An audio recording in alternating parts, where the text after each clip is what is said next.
पूजा और साहिल की गिरफ्तारी की खबर शहर में फैल गई। लोग हैरान थे। एक पत्नी ने अपने पति की हत्या कर दी। मामला अदालत पहुंचा। पुलिस ने पुख्ता सबूत पेश किए। कबूलनामा, कॉल रिकॉर्ड्स, सीसीटीवी फुटेज, हथियार। पूजा और साहिल ने बचने की कोशिश की, लेकिन सबूतों के आगे उनके झूठ टिक नहीं सके। अदालत ने दोनों को उम्र कैद की सजा सुनाई। जज ने कहा, यह अपराध सिर्फ एक व्यक्ति की नहीं, बल्कि प्यार और विश्वास की हत्या है। रोहन के परिवार की आंखों में आंसू थे। इस बार इंसाफ के।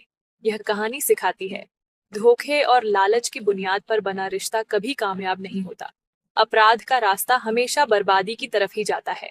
पुलिस ने सीसीटीवी फुटेज खंगाले। रात 2 बजे एक संदिग्ध आदमी गली से निकलता दिखा। चेहरा साफ नहीं, चाल संदिग्ध।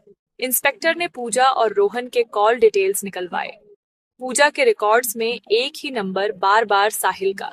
शादी की रात भी पूजा और साहिल के बीच कई मैसेज हुए थे। ये बड़ा सबूत था। पुलिस ने साहिल को हिरासत में लिया। पहले वह मुकर गया, लेकिन सबूतों के सामने टूट गया और गुनाह कबूल कर लिया। उसने बताया कैसे। पूजा ने उसे घर बुलाया, रोहन को नींद की गोलियां दी और दोनों ने मिलकर कत्ल किया। पुलिस ने पूजा को गिरफ्तार किया। साहिल के सामने उसका नाटक खत्म हो गया। मासूमियत का नकाब उतर चुका था। अब दोनों कातिल बेनकाब थे। अगली सुबह रोहन की मां कमरे के बाहर पहुंची। दरवाजा बंद था। अंदर से पूजा के रोने की आवाजें आईं। बचाओ, चोर! इन्होंने रोहन को मार डाला। परिवार ने दरवाजा तोड़ा। अंदर का मंजर दिल दहला देने वाला था। रोहन खून से लथपथ पड़ा था। पूजा कोने में रो रही थी। पूजा ने कहानी गढ़ी। रात में नकाबपोश चोर आए, लूटपाट की और रोहन को मार डाला। परिवार उसकी बातों में आ गया। पुलिस पहुंची। इंस्पेक्टर विक्रम सिंह ने क्राइम सीन देखा। सामान बिखरा था, लेकिन जबरदस्ती घुसने का कोई निशान नहीं था। इंस्पेक्टर को शक हुआ, अगर चोर थे तो दरवाजा टूटा क्यों नहीं, और इतनी बेरहमी से कत्ल क्यों? पुलिस ने पूछताछ शुरू की। पूजा हर सवाल का जवाब बड़ी चालाकी से दे रही थी, लेकिन इंस्पेक्टर उसकी आंखों में छुपा डर देख सकते थे। इंस्पेक्टर को यकीन था, इस मामले में जो दिख रहा है, सच उससे कहीं गहरा है। अब पुलिस को उस एक सुराग की तलाश थी, जो इस राज से पर्दा उठा सके। शादी की रस्में खत्म हुई। घर में सन्नाटा था, लेकिन इस शांति के पीछे मौत छुपी थी। रोहन अपनी नई जिंदगी के सपने देख रहा था, अनजान कि उसकी मौत का वक्त आ चुका है। पूजा ने उसे दूध दिया, जिसमें नींद की गोलियां मिली थी। रोहन ने प्यार से पी लिया और कुछ ही देर में बेहोश हो गया। पूजा ने दरवाजा खोला। साहिल अंदर आया, हाथ में लोहे की रॉड। दोनों रोहन के पास पहुंचे, जो गहरी नींद में था। अचानक रोहन की नींद टूटी। उसने साहिल को देखा, घबरा कर उठने की कोशिश की। यह कौन है? रोहन चिल्लाया, लेकिन साहिल ने उसके सिर पर वार किया। रोहन दर्द से कराह उठा।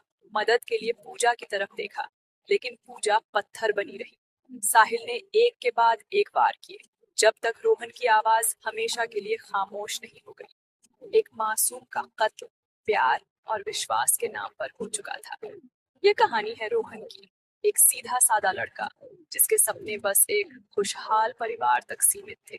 उसकी जिंदगी में पूजा का आना किसी सपने के सच होने जैसा था, लेकिन पूजा का दिल असल में साहिल के लिए धड़कता था। एक शातिर लड़का जिसके लिए प्यार और पैसा ही सब कुछ था। पूजा और साहिल का रिश्ता गहरा था। जब पूजा की शादी रोहन से तय हुई, दोनों ने इसे अपनी खतरनाक योजना का हिस्सा बना लिया। उनकी नजर रोहन की संपत्ति पर थी। शादी की तैयारियां चल रही थी। घर में जश्न का माहौल था। रोहन अपनी होने वाली दुल्हन के लिए सपने बुन रहा था, अनजान कि उसकी पत्नी और उसका प्रेमी उसकी मौत की साजिश रच रहे थे।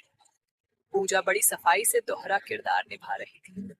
रोहन से प्यार जताती और साहिल के साथ उसकी बर्बादी की योजना बनाती। उनकी योजना थी शादी की पहली रात ही रोहन को रास्ते से हटा देना। पूजा किसी बहाने से साहिल को घर बुलाएगी और दोनों मिलकर रोहन का कत्ल करेंगे। उन्हें यकीन था, नई दुल्हन पर कोई शक नहीं करेगा। लालच और जुनून ने उन्हें अंधा कर दिया था। वे बस उस रात का इंतजार कर रहे थे, जो रोहन की जिंदगी की आखिरी रात बनने वाली थी। किसी को अंदाजा नहीं था कि एक मासूम का सपना उसकी कब्रगाह बनने जा रहा है। सजग रहिए, सतर्क रहिए, क्योंकि जुर्म कभी छुपता नहीं। देखते रहिए जीनियस हिंदुस्तानी।